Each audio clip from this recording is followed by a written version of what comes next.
বক্তব্য শুরু করার আগে কিছু কথা বলছি। এটা কোনো যাত্রা বা পালাগান বা কনসার্ট বা কোনো মিউজিক্যাল কম্পিটিশন, ফ্যাশন শো, ঠিক আছে, মুভি, সিনেমা, থিয়েটার, এগুলো কিছু নয়। এটা আল্লাহ এবং তার রাসূলের মাহফিল এবং আল্লাহ এবং তার রাসূলের মজলিস। এখানে বসার, শোনার এবং বলার কিছু আদব আছে। এই আদবের খেলাফ কাজ করলে নেকির জায়গায় উল্টা গুনাহ হবে ইনশাআল্লাহ। এখনো কথা হচ্ছে আশপাশ থেকে, যাদের প্রবলেম হচ্ছে আপনারা চলে যান। 2-4 জন চলে গেলে উম্মার কোনো ক্ষতি হয়ে যায় না। যদি প্রবলেম এতই হয়ে থাকে তাহলে চলে যান, ইউ ক্যান লিভ। যারা এখানে এসেছে ঈমানের সাথে, তাকওয়ার সাথে, আল্লাহর দ্বীনের কিছু কথা শোনার এবং জানার জন্য, তাদের জন্য পরিবেশটা বজায় রাখেন আল্লাহর ওয়াস্তে। এখানে বক্তা যিনি কথা বলবেন তাকে কোরআন এবং সুন্নাহ থেকেই কথা বলতে হবে, এবং শ্রোতা যারা থাকবেন তাদের আচরণও হবে কোরআন সুন্নাহ মোতাবেক। আমি অনেক লেকচারে বলেছি, আর একবার বলছি, আল্লাহ পাক কুরআনুল কারীমে 2 ধরনের শ্রোতার কথা বলেছেন। সূরা বাকারার শেষের দিকে আছে, ওয়াকালু সামি'না ওয়া আতা'না। মুমিনরা বলে আমরা শুনলাম এবং মেনে নিলাম। শুনতে হবে, দলিল প্রমাণ যাচাই করতে হবে, এরপরে যদি কোরআন এবং সুন্নাহর সাথে মিলে যায় তাহলে আপনাকে মানতে হবে। আর এক প্রকার শ্রোতা আছে, সূরা বাকারার মধ্যেই বলা আছে, তারা বলতো ওয়াকালু সামি'না ওয়া আসাইনা, আমরা শুনলাম কিন্তু মানব না।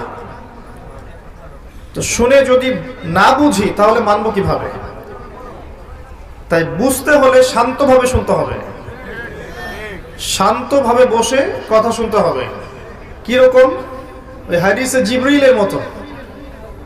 হাদিসে জিবরিল নিয়ে আমার একটা লেকচার আছে ইউটিউবের মধ্যে। জিবরাইল আলাইহিস সালাম এই পৃথিবীর ইতিহাসে একটা মাত্র বার, অনলি ওয়ান টাইম, তিনি জনসমক্ষে এসেছিলেন মানুষের রূপ ধরে। তিনি মানুষের রূপ ধরে এসেছেন নবী সাল্লাল্লাহু আলাইহি ওয়াসাল্লামের কাছে একাধিকবার, কিন্তু জনসমক্ষে একবার, সাহাবীদের সামনে মানুষের রূপ ধরে একবার এসে নবী সাল্লাল্লাহু আলাইহি ওয়াসাল্লামকে 4টা প্রশ্ন করেছিলেন। ইয়া মুহাম্মদ সাল্লাল্লাহু আলাইহি ওয়াসাল্লাম আখবিরনি আনিল ইসলাম, তিনি উত্তর দিয়েছেন। আবার বলেছেন আখবিরনি আনিল ঈমান, তিনি উত্তর দিয়েছেন। আবার বলেছেন আখবিরনি আনিল ইহসান, উত্তর দিয়েছেন। সর্বশেষে বলেছেন যে কিয়ামত কবে হবে। যখন নবী সাল্লাল্লাহু আলাইহি ওয়াসাল্লাম বলেছেন মান মাসউলু আনহা বিআ'লাম মিনাস সাইল, তখন তিনি আবারও বলেছেন যে আখবিরনি আন আমারাতিহা, তাহলে কিছু আলামত বলে দিন। এই হাদিসে খেয়াল করে দেখবেন, জিবরাইল আলাইহিস সালাম যখন মানুষের রূপ ধরে এসেছেন মসজিদের মধ্যে, ধবধবা সাদা পোশাক পরে এসেছেন। নবী সাল্লাল্লাহু আলাইহি ওয়াসাল্লামের কাছে বসেছেন, হাঁটুর সাথে হাঁটু লাগিয়ে দিয়ে বসেছেন, এবং নিজের 2 হাত রাসূল সাল্লাল্লাহু আলাইহি ওয়াসাল্লামের উরু, পায়ের উপরে রেখেছেন। টিচারের সামনে দিন শেখার আদব এখান থেকে বোঝা যায়। দিন শিখতে আসার জন্য কি আদব রক্ষা করা প্রয়োজন, এটা এই হাদিস থেকে বোঝা যায়। তো আমরা এখানে ব্যস্ত হয়ে আছি এই মোবাইলগুলো নিয়ে, কোনো ফায়দা নাই। আমরা ব্যস্ত হয়ে আছি ইউটিউবিংগুলো নিয়ে, আপোষে কথাবার্তা বলছি, কেউ ছবি তুলছি। এগুলো ইসলামিক সংস্কৃতির সাথে যায় না। এই কাজগুলো ইসলামিক সংস্কৃতির সাথে যায় না। মনে হতে পারে আপনাদের যে এগুলো তো ভালো, এগুলোর মধ্য দিয়ে কথা অনেক মানুষের কাছে ছড়িয়ে যাবে। এগুলো সাইড ইফেক্ট আরো বেশি ক্ষতিকর। এগুলো সাইড ইফেক্টের কারণে দিন দিন বাংলার জমির আলেম শূন্য হয়ে গেছে।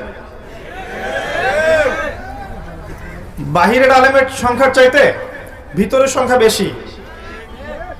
এর পিছনে কোনো কোনো ক্ষেত্রে ইউটিউবিং এর ভূমিকা আছে। যে বক্তব্য গিয়েছে সামলাইন দেখবেন তার সাথে কোনো মিল নাই। যে বিষয়ে বলার চেষ্টা করা হয়েছে এর সাথে কাট পেস্ট করে ডান বাম নাই এডিট করে একটা অংশ দিয়ে দিয়েছে, একটা ইস্যু সৃষ্টি করা, যাতে মানুষ ওই ইস্যুতে ব্যস্ত থাকে। আর যতক্ষণ মুসলিমরা ওই একটা ইস্যুতে ব্যস্ত আছে, ততক্ষণ ইসরায়েল আরো 10টা নিউক্লিয়ার ওয়েপন্স তৈরি করে ফেলেছে। এই হলো আমাদের বুদ্ধি। একজন দায়ী বা একজন বক্তাকে স্টেজে ওঠাতে যদি এত হ্যাসেল করতে হয়, যদি কোনোদিন ইসলামিক হুকুমত পেয়ে যান, কি করবেন দেশের? 7 দিনে দেখবেন দেশ শেষ।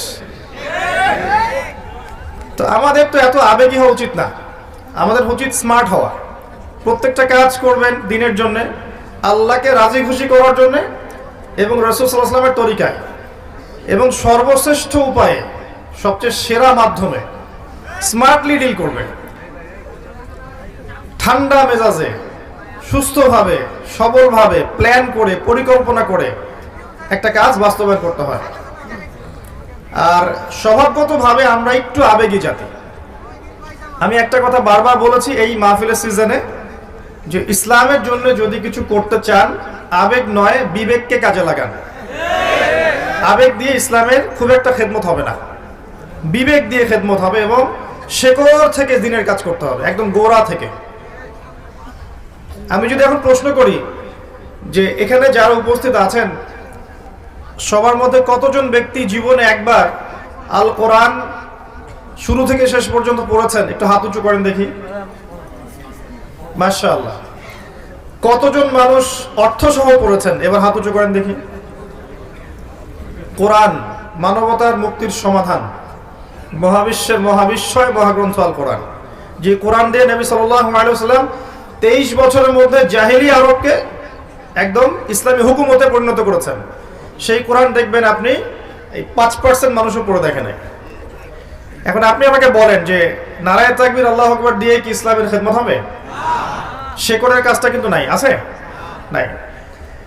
জিজ্ঞাসা করেন সবাইকে যে হাদিসের যে কুতুবে সিত্তা, 6টা হাদিসের বই, যেটা মেইন বই, এগুলো কয়জন পড়েছে জীবনে? হাত তোলেন দেখি। এই যে আলেম ওলামারা হাত তুলেছেন, বাকিরা কেউ হাত তোলেনি। মানে আমাদের দৃষ্টিভঙ্গিটা এমন যে এগুলো ওলামায়ে কেরামদের জন্য, তাই না? এগুলো মাদ্রাসার জন্য, আমাদের জন্য নয়। কতজন নবী সাল্লাল্লাহু আলাইহি ওয়াসাল্লামের সিরাত জীবনী গ্রন্থ পড়ে দেখেছেন জীবনে একবার? হাত উঁচু করেন দেখি। দেখেন, আপনি সংখ্যাগুলো দেখেন। আরো জটিল সাবজেক্টে যদি যাই, ফিকহ কতজন পড়েছেন, ইসলামের হিস্ট্রি কতজন পড়েছেন, ইসলামিক অর্থনীতি কতজন পড়েছেন? ঠিক আছে। কতজন মানুষ হালাল রিজিকের সাথে সম্পৃক্ত? হাত তোলেন দেখি। সৎভাবে বলতে পারেন হালাল খায়ান, সুদ নাই, ঘুষ নাই, দুর্নীতি নাই, আত্মসাৎ নাই, হালাল খায়। আমার তো মনে হয় বেশিরভাগ হাত বেকারদের হাত, রিজিকের টেনশনই নাই, হালাল হারামের কোনো টেনশনই নাই। বসে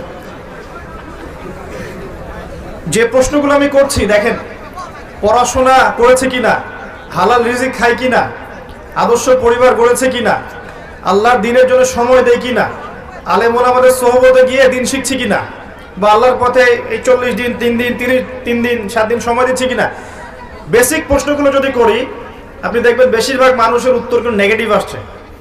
বেশিরভাগ মানুষ এগুলো করছে না। তো শুধু আবেগ দিয়ে কিন্তু দিন কায়েম হবে না।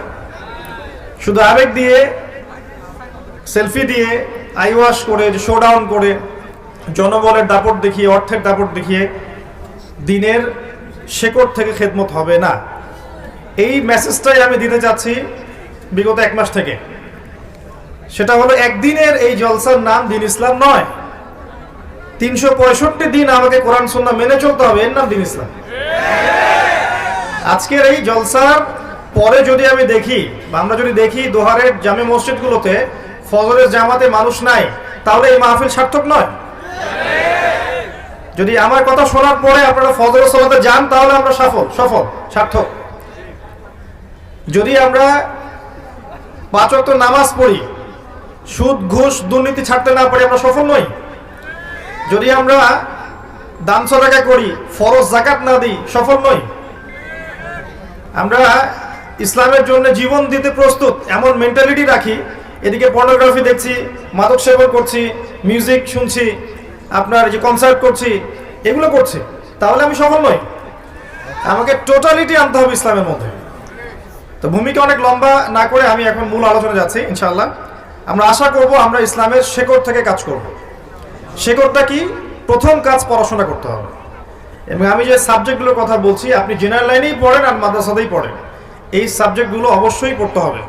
কোরআন এর আরবি ভাষা, আপনার কোরআনের তাফসির, ফিকহ, হাদিসের কিতাবগুলো, তারপরে রাসূল সাল্লাল্লাহু আলাইহি ওয়াসাল্লামের জীবনী, ইসলামের ইতিহাস, ইসলামের অর্থনীতি, তারপর ইসলামিক ভূরাজনৈতিক প্রেক্ষাপট। এর পাশাপাশি আপনিও পড়ছেন সায়েন্সে, বা কেউ আর্টসে, কেউ কমার্সে, কেউ মেডিকেল সায়েন্সে, বিবিএ, এমবিএ, ইঞ্জিনিয়ারিং, এগুলো সবই পড়বেন, কিন্তু আপনাকে এই সাবজেক্টগুলো পড়তে হবে। এরপরে দেখবেন ইনশাআল্লাহ আপনার দ্বারা আল্লাহ যদি কবুল করেন এমন খেদমত হতে পারে উম্মার, যেটা আর 10 জন আলেমের দ্বারা হয় নাই, এমন হতে পারে আল্লাহ যদি কবুল করেন। আর মাদ্রাসা লাইনে পড়া মানুষরা যদি এই সাবজেক্টগুলো পড়েন, যেমন ইংরেজি, ম্যাথামেটিক্স, আইসিটি, সায়েন্স, তারপরে আপনার এই জিওপলিটিক্স, ইকোনমিক্স, এই সাবজেক্টগুলো যদি মাদ্রাসার আমাদের ওলামায়ে কেরাম এবং তালেবে ইলমরা পড়েন, তাহলে ইনশাআল্লাহ দেখবেন ওই পাগড়ি মাথায় দিয়ে বিশ্ব শাসন করবে ইনশাআল্লাহ। পাগড়ি মাথা দিয়েই বিশ্ব শাসন করবে ইনশাআল্লাহ। আর ওয়ার্ল্ড রুল করবে সামনে মুসলিমরাই, কোনো সন্দেহ নাই। এই বিশ্বকে রুল করবে সামনে ওই মোল্লা মুন্সিরাই, এতে কোনো সন্দেহ নাই। আর ইসলাম জেনারেল শিক্ষিত মানুষদেরকে দিনের পথে আসতে, দিন শিখতে, প্রচার প্রসার করতে কখনো বাধা দেয়নি। এই সাবজেক্টগুলো পড়ার মধ্য দিয়ে আপনি নিজেকে তৈরি করে আসুন, ইনশাআল্লাহ দেখবেন আপনার দ্বারাও এমন খেদমত আল্লাহ কবুল করবেন যেটা আর 10 জনের দ্বারা আল্লাহ করেন না ইনশাআল্লাহ। এটা প্রথম কাজ। এরপরে আপনার জানা অনুযায়ী আমলটা দরকার বেশি। 2 নাম্বার, আমরা অনেক জানি হয়তো, কিন্তু জানা অনুযায়ী আমল হচ্ছে না। জানা অনুযায়ী আমলের সবচেয়ে সেরা এক্সাম্পল হচ্ছে রাসূলুল্লাহ সাল্লাল্লাহু আলাইহি ওয়াসাল্লাম। আমরা যদি আমাদের দিন রাতগুলোকে, 24 ঘন্টা দিন রাতকে নবী সাল্লাল্লাহু আলাইহি ওয়াসাল্লামের সুন্নাহ দিয়ে ভাগ করি, ঘুমাতে যাওয়ার সুন্নাহ, ওঠার সুন্নাহ, বাথরুমে যাওয়ার সুন্নাহ, বের হওয়ার সুন্নাহ, ওযুর সুন্নাহ, ঠিক আছে, খাবার সুন্নাহ, নামাজের সুন্নাহ, জিকির আজগার, তিলাওয়াত, দোয়া, ব্যবসা বাণিজ্য, চাকরি বাকরি, পরিবারকে সময় দেয়া, পুরো জীবনটাকে যদি আমরা রাসূল সাল্লাল্লাহু আলাইহি ওয়াসাল্লামের সুন্নাহ মতো সাজাই, তাহলে দেখবেন জানা অনুযায়ী আমলটা হয়ে যাবে ইনশাআল্লাহ। আর আমল না হওয়া পর্যন্ত এই লেকচারগুলো দেওয়া খুব ডেঞ্জারাস। মানে আপনারা যে জায়গায় বসে আছেন, সবচাইতে ঝুঁকিপূর্ণ জায়গায় বসে আছে আমি এখন। কারণ হচ্ছে আল্লাহ পাক সূরা সফের মধ্যে বলেছেন, ইয়া আইয়ুহাল্লাযীনা আমানু, হে মুমিনগণ, লিমা তাকুলুনা মা লা তাফআলুন, তোমরা এমন কথা কি জন্য বলে বেড়াও যে কাজ তোমরা নিজেরাই করো না। কাবুরা মাকতান ইনদাল্লাহি আন তাকুলু মা লা তাফআলুন, আল্লাহর কাছে অত্যন্ত নিকৃষ্ট, ঘৃণিত এটা যে তোমরা কিছু বলবে কিন্তু করবে না। তো যারা বক্তা, যারা দায়ী, যারা বক্তা, যারা আলেম, স্কলার, তারা সবচেয়ে ডেঞ্জারাস আসনে বসে আছে। ইলম অনুযায়ী যদি আমল না হয় তাহলে কি হবে জানেন? সহিহ বুখারী হাদিসে আসছে যে একজন ব্যক্তি জাহান্নামে যাবে, জাহান্নামের আযাবের ফলে তার নাড়ি ভুঁড়ি বের হয়ে আসবে, নাউযুবিল্লাহ, এবং সে নাড়ি ভুঁড়ির চারদিকে ঘুরতে থাকবে। অন্য জাহান্নামীরা একত্রিত হয়ে তাকে জিজ্ঞাসা করবে যে আলাস্তা কুনতা তা'মুরুনা বিল মা'রুফ ওয়া তানহাউনা আনিল মুনকার, তুমি কি পৃথিবীতে মানুষকে সৎ কাজের আদেশ করতে না, অসৎ কাজে নিষেধ করতে না? তো ফামা বালুক, তোমার কি হয়েছে আজকে? সেই ব্যক্তি বলবে যে আমি মানুষকে সৎ কাজের আদেশ করতাম ঠিকই, কিন্তু আমি নিজেই সেই কাজ করতাম না, নাউযুবিল্লাহ। আর আমি মানুষকে অসৎ কাজ থেকে নিষেধ করতাম, কিন্তু আমি নিজেই সেই কাজ করতাম। তো সবচেয়ে ঝুঁকিপূর্ণ চেয়ারে কে বসে আছে? এখন আমি বসে আছি। আর আপনি বিশ্বাস করেন, যারা আমরা এই চেয়ারে বসি তাদের মাঝে এমন অনেক মানুষ আছে যাদের কলিজাগুলো যদি আল্লাহ পাক বের করে দেখাতেন, তাহলে দুর্গন্ধে আমার লেকচার শুনতে আসতেন না। কথা বুঝতে পারেন নাই না? এমন অনেক মানুষ আছে যারা এই চেয়ারে বসে দিনের কথা বলছে, যাদের কলিজাগুলো যদি আল্লাহ পাক খুলে বের করে দেখাতেন, তাহলে আপনি আর আমার লেকচার শুনতে আসতেন না। ডেঞ্জারাস অবস্থা। আরেকজন ব্যক্তিকে জাহান্নামের শাস্তি দেওয়া হবে, প্রচন্ড দুর্গন্ধ ছড়াবে। এই হাদিসটা ফয়জুল কালাম বইয়ের মধ্যে আছে, মাদ্রাসায় পড়ানো হয়, যে অন্য জাহান্নামীরা এসে বলবে, আগে থেকেই আমরা অনেক শাস্তির মধ্যে ছিলাম, তুমি কি আমল করতা পৃথিবীতে, তোমার আমলের কারণে আজকে দুর্গন্ধে থাকা যাচ্ছে না, নাউযুবিল্লাহ। সেই ব্যক্তি বলবে যে আমি ইলম অর্জন করেছিলাম, আমার ইলম আমার উপকারে আসেনি, মানে আমি ইলম অনুযায়ী আমল করতে পারি না। যা শুনছেন তা যদি আমল না করেন, শুধু এই যে রেকর্ডিং এ ব্যস্ত থাকেন, লাইভে ব্যস্ত থাকেন, আজকে মাহফিল শেষ লেকচার ভুলে যান, তাহলে কাজের কাজ কিছু হবে না। কিন্তু আর আমি এটা বিশ্বাস করি, যদি আমি কথাগুলো মন থেকে বলি, আল্লাহকে রাজি খুশি করার জন্য বলি, আমার নিয়ত যদি ঠিক থাকে, আমার কথা আপনার দিলের উপর তাসির হবে ইনশাআল্লাহ। এটা আমার ভিতরে ভেজাল থাকে, আমার কথা আপনার দিলে কোনো তাসির হবে না। আপনি দেখবেন লক্ষ লক্ষ মাহফিল হচ্ছে, আপনি নিজে চিন্তা করেন কতটুকু তাসির হচ্ছে আপনার, নিজে ভাবেন কতটুকু তাসির হয়েছে, কি পরিবর্তন আসছে। আর যে মানুষগুলোকে দিয়ে তাসির হয় তারা তো এখন নাই মাঠে। যে মানুষগুলোর কথা শুনলে মানুষের হৃদয়ের মধ্যে আল্লাহর ভয় জাগে, মিউজিক ছেড়ে দেয়, সুদ ছেড়ে দেয়, হারাম ছেড়ে দেয়, জীবনটাকে আল্লাহর জন্য দেওয়ার মতো প্রত্যয় ব্যক্ত করে, এরা তো নাই আজকে। কার কথা শুনবে না? তো শুধু শোনা নয়, শোনা অনুযায়ী আমলের প্রয়োজন আছে। আর এই আমলের সবচেয়ে সেরা এক্সাম্পল হচ্ছে আমাদের নবী, প্রিয় নবী সাল্লাল্লাহু আলাইহি ওয়াসাল্লাম। তার জীবন যেভাবে কেটেছে সেইভাবে দিন রাত কাটান, ইনশাআল্লাহ আপনি সফল হয়ে যাবেন ইনশাআল্লাহ। এটি শর্টকাট কোনো টেকনিক নাই। আর কি করা দরকার? গোড়া থেকে দরকার আদর্শ পরিবার। আদর্শ পরিবার না থাকলে একটা আদর্শ সমাজ কখনো বাস্তবায়িত হবে না। আমি তাহাজ্জুদ গুজার, আমার স্ত্রী এদিকে বেপরদায় ঘুরে বেড়াচ্ছে, এই পরিবার কোনো কাজের না। আপনি তাহাজ্জুদ গুজার, দেখা যাবে আপনার মেয়ে শপিং মলে জিন্স আর প্যান্ট পরে ঘুরে বেড়াচ্ছে, গেঞ্জি পরে ঘুরে বেড়াচ্ছে, কোনো লাভ নাই তাহাজ্জুদে। অনেক ক্ষেত্রে দেখবেন মা মাশাআল্লাহ পর্দা করেছে আর মেয়ে মাশাআল্লাহ এক একটা পরিমণি। তো এরকম হলে আদর্শ পরিমাণ হবে না। আমরা দোয়া করি আল্লাহ পাক তাকেও যেন হেদায়েত দান করেন। আল্লাহ চাইলে এমন অনেক মানুষকে হেদায়েত দিতে পারেন যাদের দ্বারা সমাজে খারাপ কিছু ছড়িয়েছে। আল্লাহ চাইলে এই মানুষদেরকে দিয়েও আল্লাহ পাক দিনের খেদমত নিতে পারেন। আমরা দোয়া করি আল্লাহর কাছে, যারা আজকে বেলাইনে আছে, মিউজিকের লাইনে হোক, ফ্যাশন শোর লাইনে হোক, ফিল্ম ইন্ডাস্ট্রিতেই হোক, হারাম আপনার মুভিজে হোক, পর্নোগ্রাফিতে হোক, যেখানেই আছে যারা, আল্লাহ যেন ওই মানুষদের মধ্যে যাদের মনের মধ্যে স্বচ্ছতা আছে, সততা আছে, আল্লাহ পাক যেন ওদেরকে হেদায়েত দান করেন এবং পূর্বের সমস্ত গুনাহ আল্লাহ যেন মাফ করে দেন। তো পরিবার আদর্শ না হলে সমস্যা আছে। পরিবারের ব্যক্তিরা সবাই সালাত পড়ছে, অর্থনৈতিক উৎসটা হারাম, সুদের উৎস, ঘুষের উৎস, দুর্নীতির উৎস, এই পরিবার আদর্শ পরিবার নয়।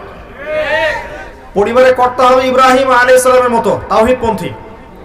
পরিবারের মায়েরা হবে হাজারা আলাইহিস সালামের মতো সবরকারিনী, ত্যাগী।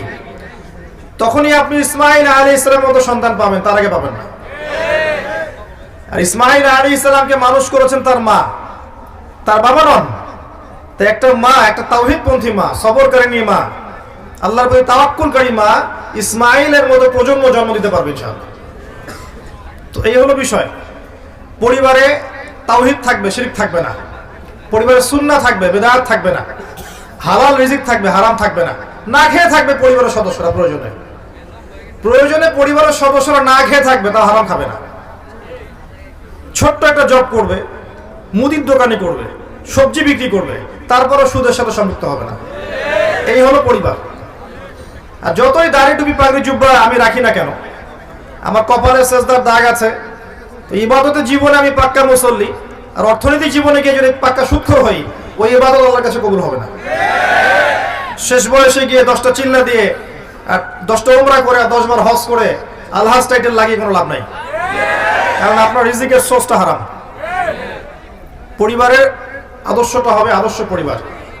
এবং আল্লাহ পাক খুব শক্ত করে সূরা তাহরিমের মধ্যে 6 নম্বর আয়াতে আদেশ করেছেন, ইয়া আইয়ুহাল্লাযীনা আমানু কু আনফুসাকুম ওয়া আহলিকুম নারা। নিজেরা জাহান্নামের আগুন থেকে আগে বাঁচো, পরিবার বর্গকে বাঁচাও। নতুন প্রজন্ম যখন আসবে পরিবারে, প্রজন্মটা হবে আল্লাহর জন্য জীবন দেয়া প্রজন্ম। তারা এমন ভাবে গড়ে উঠবে, ছোটবেলা থেকেই হিফজ করে ফেলবে, অ্যারাবিক ল্যাঙ্গুয়েজ শিখবে, বড় বড় ওলামা ইকরামদের সোহবতে গিয়ে বড় বড় মাদ্রাসায় পড়াশোনা করবে। আর জেনারেল লাইনে যদি পড়ে, এদিকে পড়লেও এর বেসটা হবে ইসলামিক। এমন করে আমার পরবর্তী প্রজন্ম করতে হবে। পরিবারে যদি কন্যা সন্তান আসে, ছোট থেকে ওকে হিজাব শেখাতে হবে, ছোট্টবেলা থেকে, এবং জীবনের উদ্দেশ্য শেখাতে হবে। বাচ্চাকে জিজ্ঞাসা করা হবে, বাবা তোমার জীবনের লক্ষ্য কি? ও যেন এক বাক্যে বলে জান্নাত, আমার জীবনের লক্ষ্য হচ্ছে জান্নাত। এটা শেখাবেন বাচ্চাদেরকে। আর এখনকার ইয়াংদেরকে জিজ্ঞাসা করেন এইম ইন লাইফ কি, বলতে পারবে না। হাইয়েস্ট হলে বলবে একটা চাকরি, বিসিএস ক্যাডার হতে চাই, সরকারি জব চাই, বড় ব্যাংক সেক্টরে জব চাই, হ্যাঁ, একটা বড় বাড়ি করতে হবে, পলিটিক্যাল পাওয়ার অ্যাচিভ করতে চাই, গাড়ি দরকার, জমি দরকার, সমাজে আমাকে দাঁড়াতে হবে নিজের পায়ে, আমার স্ট্যাটাস দরকার। এটা হচ্ছে ওর লাইফের এইম।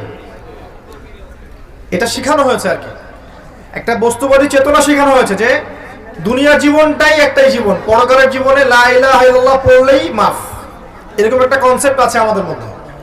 এই কারণে দুনিয়ার জীবনে যা ইচ্ছা তাই করছি, আর পরকালে আশা করছি যেহেতু তাওহীদের উপর আছি, লা ইলাহা ইল্লাল্লাহ কালিমা পড়েছি, আমি জান্নাতে চলে যাব। তাহলে পাপের হিসাব কে দিবে? শিরকের, বিদআতের, হারামের হিসাব কে দিবে? অন্যের হক নষ্ট করার হিসাব কে দিবে? এগুলো বুঝতে হবে। আল্লাহ পাক আমাদের পরিবারগুলোকে আদর্শ পরিবারে রূপান্তরিত করুন, আমিন। এরপরে প্রয়োজন, রুট লেভেল থেকে প্রয়োজন আপনার হালাল রিজিক, যেটা আমি বলে দিলাম একটু আগে, যে রিজিকটা যেন হালাল হয়। ছোট্ট একটা জব করেন, ছোট্ট একটা বেসরকারি জব হোক, সরকারি জব হোক, সততার সাথে করেন, হারামে যায় না, অল্পতে তুষ্ট থাকেন, ইনশাল্লাহ দেখবেন অল্প ইবাদত পরকালে নাজাতের জন্য যথেষ্ট হয়ে যাবে ইনশাল্লাহ। যখনই আপনি সুদে যাবেন, বারাকা কমে যাবে। ওইটা মায়ের সাথে জেনা, ওইটা হচ্ছে আল্লাহ এবং তার রাসূলের সাথে যুদ্ধ করার মতো পাপ। যখনই ঘুষে যাবেন, অন্যের হক নষ্ট করা হবে, আর অন্যের হক কিয়ামতের মাঠে বুঝিয়ে দেওয়া যাবে না। নবী সাল্লাল্লাহু আলাইহি ওয়াসাল্লাম একদিন বলেছিলেন, তোমরা কি বলতে পারো সবচেয়ে মিসকিন কোন ব্যক্তি? সাহাবীরা বলেন আল্লাহু ওয়া রাসূলুহু আ'লাম, আল্লাহ এবং তার রাসূল ভালো জানেন। নবী সাল্লাল্লাহু আলাইহি ওয়াসাল্লাম বলেন মিসকিন হচ্ছে সেই ব্যক্তি যে ব্যক্তি কিয়ামতের মাঠে নামাজ, রোজা, হজ, যাকাত সব নেকি নিয়ে উঠবে, কিন্তু দেখবে অন্যের হক নষ্ট করার কারণে পাওনাদাররা দাঁড়িয়ে আছে এবং তাদের হক পরিশোধ করতে হবে। কিভাবে পরিশোধ করবে? নিজের নেকি তাদেরকে দিতে হবে, নেকি দিতে দিতে শেষ হয়ে গেলে তাদের গুনাহ তার আমলনামায় যুক্ত করা হবে। এর ফলে এই ব্যক্তি যাবে জাহান্নামে, ওই ব্যক্তিরা চলে যাবে জান্নাতে। তাহলে যে প্রফেশনের মধ্যে অন্যের হক নষ্ট করার বিষয় আছে, এখান থেকে অনতি বিলম্বে তওবা করতে হবে এবং অন্যের হকটা দ্রুত ফিরিয়ে দিতে হবে। একটা টাকা হলেও ফিরিয়ে দিয়ে মরতে হবে, তারপরে হবে ইনশাআল্লাহ হালাল রিজিক। এমনকি খেয়াল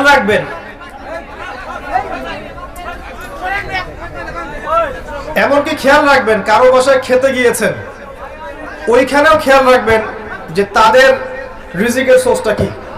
কারো বাসায় দাওয়াত খেতে গিয়েছেন, বসেই ভরপেট খাওয়ার দরকার নাই, জিজ্ঞাসা করবেন যে আপনাদের বাসার কাদের বাসা, কি করে। যদি দেখেন যে তার জবটা হারাম, সেখানে খাওয়ার দরকার নাই। কিছু কিছু বিষয় আছে, আপনি কোরআন তেলাওয়াত করেন, মাশাআল্লাহ, কোরআন হাদিস পড়েন, মনের মধ্যে নূর আসবে, রাস্তায় বের হন, 10টা নগ্ন মেয়ে আপনার চোখে পড়লে নূরটা চলে যাবে। আমার কথা বোঝেন? কোরআন সুন্নাহ পড়েন, গবেষণা করতে থাকেন, দেখবেন যে মনের মধ্যে নূর ফিল করবেন, আল্লাহর রহমত, নূর ফিল করবেন, প্রশান্তি ফিল করবেন। বাইরে বের হন, একটা শপিং মলে ঘুরে আসেন ঢাকা, দেখবেন নূর চলে গেছে। ইফেক্ট হয়, কাজের কি ইফেক্ট হয়। আপনি বাজ বিচার না করে হারাম খেতে থাকেন, দেখবেন এই শরীর দিয়ে আপনি নামাজে মনোযোগ পাচ্ছেন না, রোজা রাখলে তৃপ্তি পাচ্ছেন না, ইবাদত করে স্বাদ পাচ্ছেন না, কারণ আপনার রক্ত মাংসগুলো হারাম ভাবে তৈরি হয়েছে। রিজিকের ব্যাপারে সতর্ক থাকেন। আদর্শ পরিবার গড়তে হলে রিজিকটা সুন্দর থাকতে হবে। এরপরে দরকার কি? আত্মশুদ্ধি। আত্মশুদ্ধি কি জিনিস?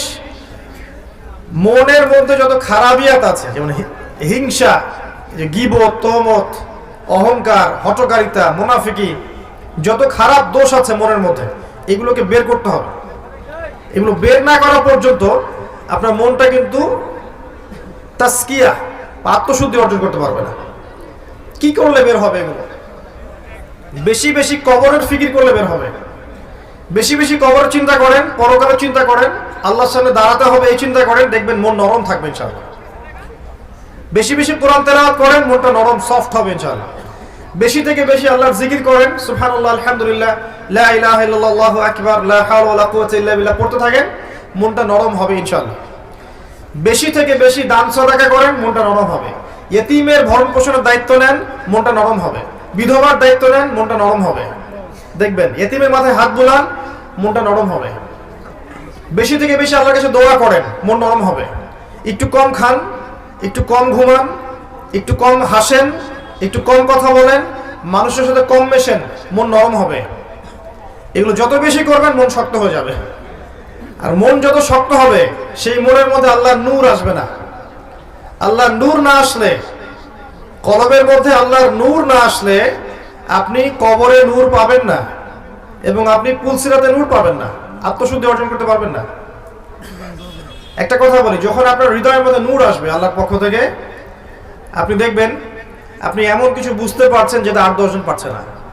আপনি এমন কিছু শুনবেন, এমন কিছু দেখবেন যেটা 8-10 জন দেখবে না। আপনি আল্লাহর নূর দিয়ে দেখবেন ইনশাআল্লাহ তাআলা। আল্লাহ পাক আমাদেরকে নূর অর্জন করার তৌফিক দান করুন। রব্বানা আতমিম লানা নূরানা ওয়াগফির লানা ইন্নাকা আলা কুল্লি শাইইন কাদির। আমরা এখন এই কথা শুনছি, এদিকে একটু আপনারা বসে পড়েন প্লিজ, আল্লাহর ওয়াস্তে বসে পড়েন, আল্লাহর ওয়াস্তে বসে পড়েন।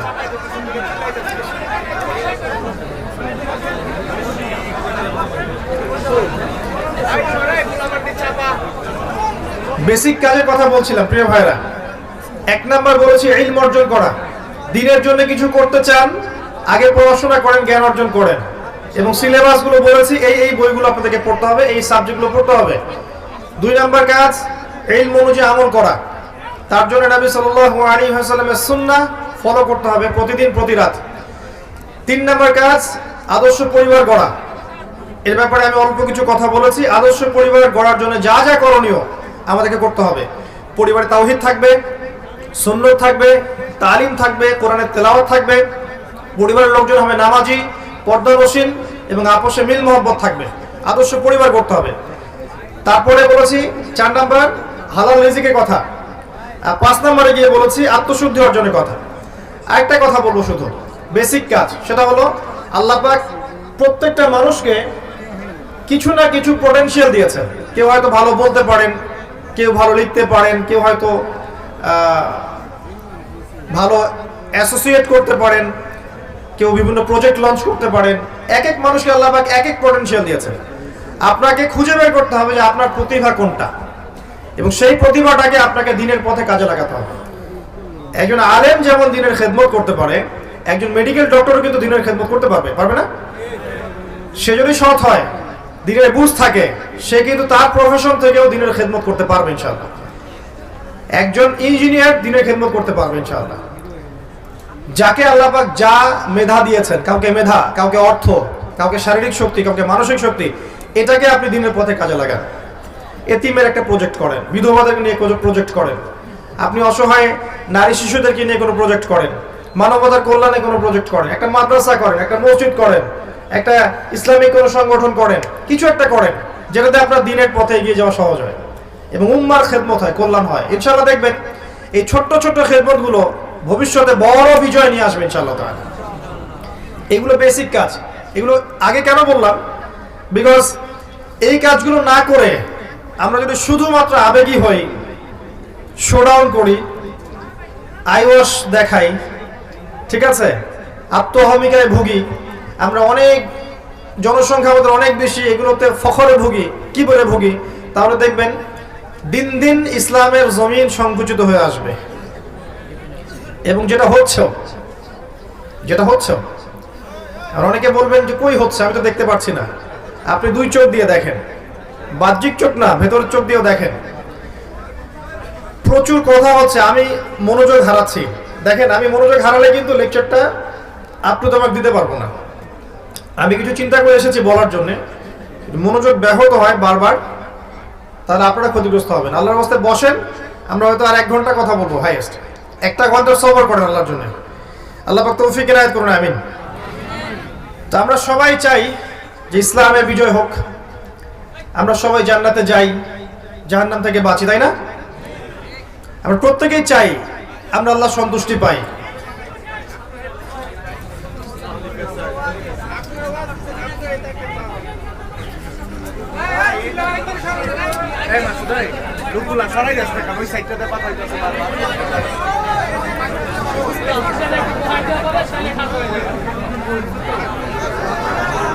بسم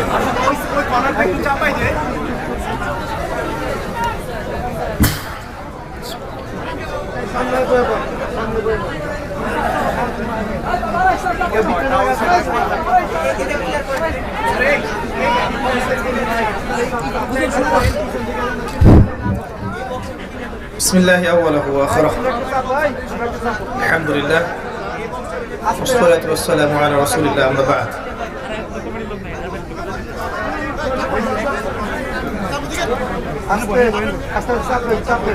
এদিকে অনেক জায়গা দেখেন, এই যেদিকে অনেক জায়গা, এদিকে অনেক জায়গা, ডান পাশে অনেক জায়গা।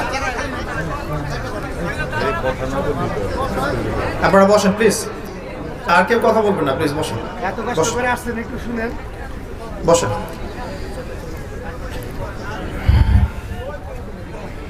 নাকি তাহেরির মতো বলতে হবে বসতে? তখন বসবেন। আচ্ছা,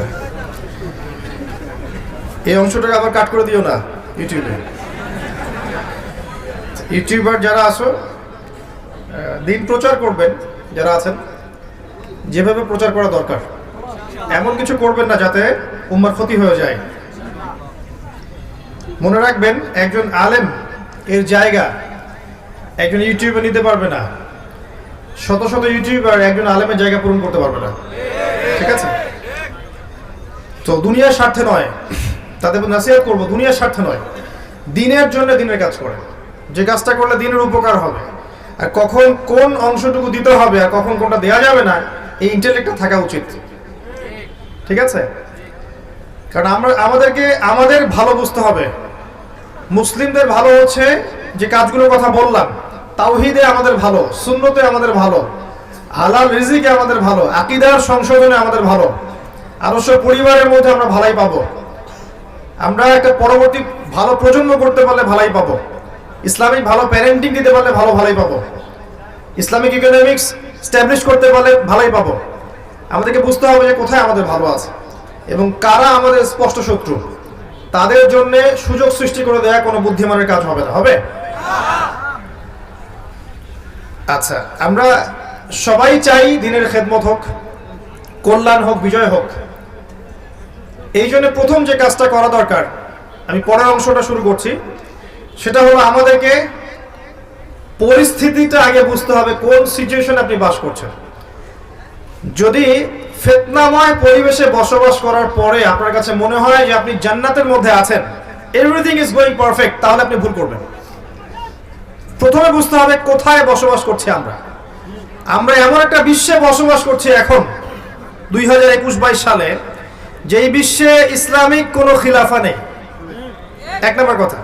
দুই নম্বর, জিউস এবং খ্রিস্টান যারা আছে, জায়নিস্ট যারা আছে, ইহুদি খ্রিস্টান বিশাল পরাশক্তি যারা আছে, এরা আজকে বিশ্বের বুকে অনেক উন্নত, অস্ত্রের দিক থেকে, সামরিক দিক থেকে, পলিটিক্যাল দিক থেকে, ইকোনমিক্যাল দিক থেকে, প্রত্যেকটা দিক থেকে তারা আজকে স্ট্রং। আমাদেরকে বুঝতে হবে আমরা কোন জায়গায় আছি এখন। মিডিয়া ওদের হাতে, প্রযুক্তি ওদের হাতে, সমরাস্ত্র ওদের হাতে, প্রশিক্ষণ ওদের হাতে, ব্যাংকিং সিস্টেম ওদের হাতে, পলিটিক্যাল সিস্টেম ওদের হাতে, ইউনাইটেড নেশনস ওদের হাতে, IMF ওদের হাতে, ন্যাটো ওদের হাতে, ওয়ার্ল্ড ব্যাংক ওদের হাতে, সবকিছু ওদের হাতে। পারমাণবিক সব ওয়েপন্স বেশিরভাগই ওদের হাতে। আপনাকে আমাকে বুঝতে হবে কোন জায়গায় মুসলিমরা এখন বসবাস করছে। আবেগ না, সিচুয়েশন বুঝে না, কোন জায়গায় আপনি বসবাস করছেন ওয়ার্ল্ড। এরপরে দেখবেন যে এডুকেশনাল সিস্টেমের মধ্যে আপনি শিরক পাবেন, কুফর পাবেন। সারা জীবন পড়াশোনা করে যাচ্ছেন, কোরআন শোনার বালাই পান নাই, এবং শেষ বয়সে গিয়ে আপনি এখন চিল্লা দেওয়ার চেষ্টা করছেন, দিন বোঝার চেষ্টা করছেন, পড়ার চেষ্টা করছেন, হজ করছেন। এখন আপনি বই পড়া শুরু করছেন। গোল্ডেন টাইম 20 থেকে 40 আপনি এগুলোর বালাই পাননি, নর্মালি যারা পড়েছেন। ইকোনমিক্সে গিয়ে দেখবেন জাকাত আউট, এখানে দেখবেন সুদ ইন, সুদের মধ্য দিয়ে সব চলছে, জাকাত আউট। অথচ জাকাত ছিল সাম্যবাদী অর্থনীতি, আর রিবা হচ্ছে ক্যাপিটালিজম, মানে এখানে আপনাকে ধনী ধনী হবে দিন দিন, আর গরিব আস্তে আস্তে গরিব হতে থাকবে। এর রিবার ফলাফল। যাকাত এবং সাদাকা এবং ব্যবসায় টাকা বা মানি মার্কেটে সার্কুলেট করতে থাকে, ঘুরতে থাকে। আজকে আপনি ধনী, কালকে গরিব হতে পারেন, আজকে আপনি গরিব, কালকে ধনী হতে পারেন। রিবার মধ্যে সুযোগ নাই, ধনী ধনী হতে থাকবে, গরিব গরিব হতে থাকবে। আল্লাহ পাক এই জন্য বলেছেন এটা হচ্ছে রক্ত চুষে খাওয়ার মতো পাপ। জাহান্নামে রক্তের নদীতে ফেলে শাস্তি দেওয়া হবে এই কারণে। আপনাকে সিচুয়েশন বুঝতে হবে। এবং পুরো ওয়ার্ল্ডের ব্যাংকিং সিস্টেম রিবা ভিত্তিক। কি করবেন আপনি এখন? পুরো ওয়ার্ল্ডের ব্যাংকিং সিস্টেম রিবা কেন্দ্রিক। আর রিবার চাইতে আরো ডেঞ্জারাস ওয়েপেন্স আছে ওদের কাছে, সেটা হলো আপনার ফ্রডুলেন্ট একটা পেপার মানি, ইলেকট্রনিক মানি। আপনি 1 বছর জব করেছেন, প্রত্যেক মাসে 1 লক্ষ টাকা করে পেয়েছেন, 12 মাসে 12 লক্ষ টাকা পেয়েছেন, ঠিক আছে? আচ্ছা, এই 1 বছরের শ্রম, 1 বছর প্রতিদিন 12 ঘন্টা করে শ্রম দিয়েছেন, 12 লক্ষ টাকা বছর শেষে পেয়েছেন। টাকাটা নিয়ে গিয়ে এই যে বাক্সে ভরে আপনার ওয়াইফকে দিয়ে দেন, যে 1 বছর পরে, 1 বছর কম হয়ে যায়, 10 বছর পরে এই টাকাটা আমাকে বের করে দিবা। আপনার স্ত্রীটা রেখে দিল সিন্ধুকের মধ্যে। এবার এখন আপনি এই 12 লক্ষ টাকা দিয়ে ধরেন আপনি 4 শতক জমি কিনতে পারবেন, ফর এক্সাম্পল, কথা বলছি রুট লেভেলে। 10 বছর পরে বের করলেন, দেখলেন আপনি এটা দিয়ে 4 শতক জমি পাচ্ছেন না, আপনি পাচ্ছেন 2 শতক, আর 2 শতক পাচ্ছেন না। আপনার 12 মাসের শ্রমটাকে 6 মাসে নিয়ে আসা হয়েছে। আপনার 6 মাসের শ্রম হাওয়ায় উড়ে গেছে। কেউ আপনার শ্রম থেকে বেনিফিটেড হয়েছে, শ্রম দিয়েছেন আপনি, লাভবান হয়েছে অন্য কেউ। এই জন্য তাকিয়ে দেখবেন বিশ্বের একটা সভ্যতা দিন দিন উঁচু হচ্ছে, একটা সভ্যতা, পৃথিবীর একটা অংশ দিন দিন ধনী হচ্ছে, আর বাকি অংশের দিকে তাকিয়ে দেখবেন দিন দিন দারিদ্রতা, প্রভার্টি, ডিস্ট্রিবিউশনে যাচ্ছে। যখনই এদের বিরুদ্ধে কথা বলতে যাবেন দেখবেন টাকার মান পড়ে যাবে ধাপ করে। টার্কি চেষ্টা করেছিল, মান পড়ে যাচ্ছে। ইন্দোনেশিয়া চেষ্টা করেছিল, মান পড়ে গেছে। ভেনিজুয়েলা চেষ্টা করেছিল, মান পড়ে গেছে। যেই চেষ্টা করবে মান কমে যাবে। মানে এটা আপনার অন্য কোনো জায়গা থেকে নিয়ন্ত্রণ করা হয়। তা আপনি যদি এমন হতো যে আপনি 12 মাস জব করেছেন, 12 লক্ষ টাকা আপনাকে দেয়া হয় নাই, আপনাকে 12,000 দিনার দেয়া হয়েছে, বা 12,000 দিরহাম দেয়া হয়েছে। এটা আবার কি জিনিস? দিনার আবার কি জিনিস? দিরহাম আবার কি জিনিস? কোনদিন তো নাম শুনে নাই। সূরা ইউসুফ পড়েছেন? সূরা ইউসুফ আলাইহিস সালামকে কি দিয়ে কিনেছিল? দিরহাম দিয়ে। সূরা আলে ইমরানের মধ্যে দেখবেন দিনারের কথা আছে। আচ্ছা, মনে করেন দিনার এবং দিরহামে আপনাকে স্যালারি দেওয়া হয়েছে। এবার এটা আপনি রেখে দিলেন ওয়াইফের কাছে, 10 বছর পর বের করবা। সে 10 না 20 বছর পর বের করে দিয়েছে আপনাকে। আপনার শ্রমের মান কমবে? আপনার মুদ্রার মান কমবে? এই কথাটাই বুঝাতে ব্যর্থ হয়েছি বিগত 5 বছর থেকে, যে ইসলামিক যে মুদ্রা, এর ইন্ট্রিনসিক একটা ভ্যালু থাকে, অন্তর্নিহিত একটা মান থাকে, যেই মানটা ওর ভিতরেই থাকে, বাইরে থাকে না। আপনার যে সিস্টেমটা চলছে এর মান ভিতরে নেই, বাইরে আছে, এবং এই মানটা অন্য জায়গা থেকে নিয়ন্ত্রণ করতে পারবে, নিয়ন্ত্রণ করে আপনার শ্রমটা কেড়ে নিবে। সূরা নাজমে আল্লাহ বলেছিলেন একটা কথা, যে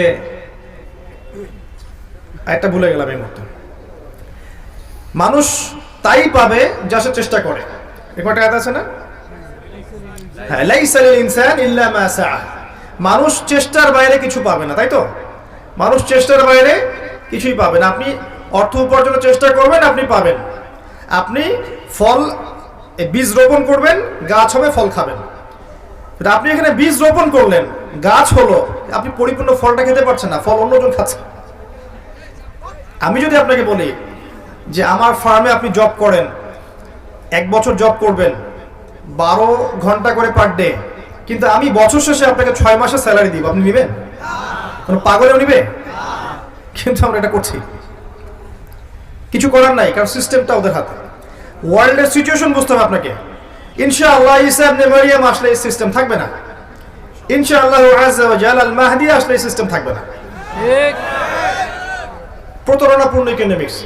মুফতি তাকি উসমানী শাইখের বইগুলো পড়েন, অন্যদের কথা বাদ দেন। হানাফি মাযহাবের অন্যতম বড় একজন উলামায়ে কেরামের একজন আল্লামা তাকি উসমানী শাইখ, উনার ইকোনমিক্সের সিরিজ আছে, এই বইগুলো পড়েন, পড়লে বুঝতে পারবেন কি চলছে প্রতারণা, ধোঁকাবাজি। এরপরে আবার রিবা আছে। এভাবে তো মান কমলে তারপর আবার সুদ আছে। এবার সুদ দিতে থাকেন, সুদ, বোগাস মনিটারি সিস্টেম, এগুলো দিয়ে রক্ত চুষতে ওয়ার্ল্ডের একটা অংশ দিন দিন ধনী হয়ে গেছে, একটা অংশ দিন দিন দারিদ্রতার অতল তলে যাচ্ছে। হ্যাঁ, আপনি সফল হতে পারবেন যদি আপনি ওদের দাসত্ব করেন। এই সিস্টেমের মধ্যে থেকেও সফল হওয়া যাবে যদি ওদের দাসত্ব করা যায়। ওরা যা বলবে শুধু বলবেন ইয়েস স্যার, সামি'না ওয়া আতা'না, সমস্যা হবে না ইনশাআল্লাহ। কিন্তু যদি ওদের অন্যায়গুলোর প্রতিবাদ করতে যান তখন দেখবেন বাঁকা চোখে দেখবে। এখন আমাদের দেশকেও তো বাঁকা চোখে দেখছে না? আমাদের দেশের প্রশাসনকে পর্যন্ত নিষেধাজ্ঞা দিয়ে দিচ্ছে না? আগে যখন বলেছিলাম আমাকেই বলেছিল যে ভালো মন্দ, এখন বোঝেন যাদের কথা বলেছি এদের চরিত্র এরকমই। এরা এদিকেও চোখ রেখেছে, আমাদের দেশের দিকেও খারাপ চোখ রেখেছে। শত্রুকে চিনতে হবে। আল্লাহ পাক বলেছেন লা তাত্তাখিযুল ইয়াহুদা ওয়ান নাসারা আউলিয়া বা'দুহুম আউলিয়াউ বা'দ, এমন সব জিউস এবং খ্রিস্টানদেরকে বন্ধুরূপে গ্রহণ করো না যারা একে অপরের বন্ধু। ওয়া মান ইয়াতাওয়াল্লাহু মিনকুম ফাইন্নাহু মিনহুম, তোমাদের মধ্যে কেউ যদি ওদের দিকে মুখ ফিরায় সে ওদের অন্তর্ভুক্ত, আমাদের কেউ না। তো এখন দেখেন এদিকেও চোখ দিচ্ছে, রিজার্ভ ব্যাংকের টাকা সরিয়ে দিতে বলছে, দেখেছেন? টাকা সরাতে বলছে কি জন্যে? ভালো নজর নেই। ওরা কখনোই তাওহীদপন্থীদেরকে সহ্য করতে পারবে না। ওরা কখনোই রাসূলুল্লাহ সাল্লাল্লাহু আলাইহি ওয়াসাল্লামের সুন্নাহ যারা ভালোবাসে এদেরকে সহ্য করতে পারবে না। আল্লাহ পাক ওই খাসলত দিয়ে ওদেরকে সৃষ্টি করেননি। They want to rule the world, তারা সারা ওয়ার্ল্ডকে শাসন করতে চায়। দেখবেন চায়না এবং রাশিয়া এরা ওদের ধার ধারে চায়না রাশিয়াও ধার ধারে। উচিত, আমাদের এখনো উচিত। অনেকে বলবেন যে ওরা তো মুসলিম কান্ট্রি না, আপনি হয়তো কি বলছেন এগুলো। আমি ডিপ্লোম্যাটিক্যালি বলছি, ডিপ্লোম্যাটিক্যালি আমাদের এখনো উচিত চায়না রাশিয়ার দিকেই ঝোঁকা এবং তাদের সাথে অ্যালায়েন্স তৈরি করা, ফ্রন্ট তৈরি করা। যখন পরাশক্তি লড়বে, কোনো একটা পরাশক্তির পক্ষে যাবেই উন্নয়নশীল কান্ট্রিগুলো। চায়না রাশিয়া এখন বেস্ট অপশন। দেখবেন সারা ওয়ার্ল্ডকে এই ইকোনমি রুল করে ফেলছে এখন চায়না। সব জায়গায় দেখবেন চাইনিজ প্রোডাক্ট। যদিও ওরা ইসলামিক কান্ট্রি নয়, কিন্তু অনেক সময় ওয়ার্ল্ড ডিপ্লোমেসির খাতিরে এমন কিছু মানুষের সাথেও সখ্যতা বন্ধুত্ব রাখতে হয় যাদের সাথে রাখলে অপর খারাপ পরাশক্তি আমার কিছু করতে পারবে না। আর এই কথাটা অন্য কান্ট্রি বুঝে ফেলছে, ইরান বুঝে ফেলছে। ইরানের মতো দেশ যাদেরকে এখন নাম শুনলে বলে রাশিয়া, তাই না? বলে যে ওরা তো শিয়া দেশ। শিয়া হওয়ার পরেও তারা ওয়ার্ল্ড ডিপ্লোমেসি বেটার বুঝেছে অনেক সুন্নি কান্ট্রির চাইতে, অনেক নামধারী সুন্নি দেশের চাইতে। শিয়া উদ্দেশিত দেশ হওয়া সত্ত্বেও ওয়ার্ল্ড অ্যাফেয়ার্স তারা বেশি বুঝেছে এবং তারা এই দিকে না ঝুঁকে ওই দিকে ঝুঁকেছে। বুঝতে হবে আপনি কোথায় বাস করছেন। এটা হচ্ছে এখনকার ওয়ার্ল্ড। প্রত্যেকটা বিষয় ওখানে ডিল করা হচ্ছে এবং এইসব ঘটতেই দেখবেন একটা রাষ্ট্র আস্তে আস্তে উন্নত করছে এবং আস্তে আস্তে মুসলিমদের উপর ডমিনেট করছে। নাম কি? ইসরায়েল। সারা ওয়ার্ল্ডই জানে যে সে জালেম, সারা ওয়ার্ল্ড জানে সে জালেম, সারা বিশ্ব জানে সে জালেম। তারপরেও আরব কান্ট্রিগুলোর কলেজের উপর বসে সে সারা ওয়ার্ল্ডের মধ্যে আরবের তেল নিয়ন্ত্রণ থেকে শুরু করে, পেট্রো ডলার নিয়ন্ত্রণ থেকে শুরু করে, ইকোনমি, ফাইন্যান্স, মনিটারি সিস্টেম, আপনার এই যে কি বলবো সামরিক বিষয়গুলো, অস্ত্রশস্ত্র, মিডিয়া, প্রযুক্তি, সব কিছু ওয়ার্ড নখদর করে নিয়ে এসেছে মাত্র 70 বছরের ব্যবধানে। মাত্র 70 বছরের ব্যবধানে। এই যে 1914 সাল থেকে 2022 এই 100 বছর, আর ধরে না 1947 সাল থেকে এই 2021 এই সাল পর্যন্ত, এইটুক সময়ের মধ্যে এই রাইজ করেছে সেভাবে। এবং এই রাইজিংটা সে বিগত 2000 বছর ধরে করতে পারেনি। বিগত 2000 বছর ধরে এরা বিশ্বের আনাচে কানাচে ঘুরেছে, কোনো দেশ ছিল না, থাকার জায়গা ছিল না, কোথায় বসবে খাবে এই জায়গা ছিল না। তারা আজকে এই মুসলিমদের কলেজের উপর দাঁড়িয়ে কাজ করেছে। আর তখন আমরা কি করছিলাম? আমরা জিলাপি খাচ্ছিলাম, খোরমা খাচ্ছিলাম, মিলাদ করছিলাম, কবরে সেজদা করছিলাম, মাদারে সেজদা করছিলাম। আমরা তখন আপোষে ইখতিলাফ, হানাফি, আহলে হাদিস, সালাফি, তোমার হাত বাঁধা নামির উপরে আমার নিচে, রফুল এদান করা না করা, পায়ে পা লাগানো না, এগুলো নিয়ে ব্যস্ত ছিলাম। আর এগুলোর দিকে ফোকাস না করে অভ্যন্তরীণ দ্বন্দ্বে লিপ্ত থাকলে এখানে নবীর শান নষ্ট হয়নি? চোখের সামনে এদের উত্থান যখন হলো, আর আমরা যখন আপোষে এভাবে বিভক্ত ছিলাম, ইখতিলাফে ব্যস্ত ছিলাম, হালুয়া রুটি সামাই খাচ্ছিলাম, তখন নবীর শান নষ্ট হয়নি? সুবহানাল্লাহ। আপনাকে সিচুয়েশন বুঝতে হবে। এখন এই সিচুয়েশনটা রিড করতে হলে বাহ্যিক চোখ দিয়ে দেখলে আপনি সব বুঝতে পারবেন না। কিভাবে বুঝতে পারবেন? আপনাকে খিজির আলাইহিস সালাম হতে হবে। কে খিজির? সূরা কাফ খুলেন। নবী মূসা এবং খিদর আলাইহিস সালাম তাদের একটা গল্প আছে না? কয়জন পড়েছে সূরা কাফ? হাত তুলেন। যেই সূরা আপনাকে মাসিহুদ দাজ্জাল থেকে বাঁচাবে, এই সূরা পড়েছেন 10% মানুষ। দাজ্জালের ফিতনা থেকে বাঁচবেন কিভাবে? আল্লাহর নবী বলেছেন সাল্লাল্লাহু আলাইহি ওয়াসাল্লাম, এই সূরা আপনাকে মাসিহুদ দাজ্জালের ফিতনা থেকেও বাঁচাবে। তাই বলেননি? জুমার দিনে পড়তে বলেছেন, প্রথম 10 আয়াত মুখস্থ করতে বলেছেন। এই সূরার মধ্যে এমন কিছু আছে যা আপনাকে দাজ্জালীয় ফিতনাগুলো চিনতে শেখাবে এবং আপনাকে বিরত থাকার পথ পদ্ধতি বলে দিবে। যদি নাই পড়েন, নাই বোঝেন, কেমন করে শিখবেন? এখানে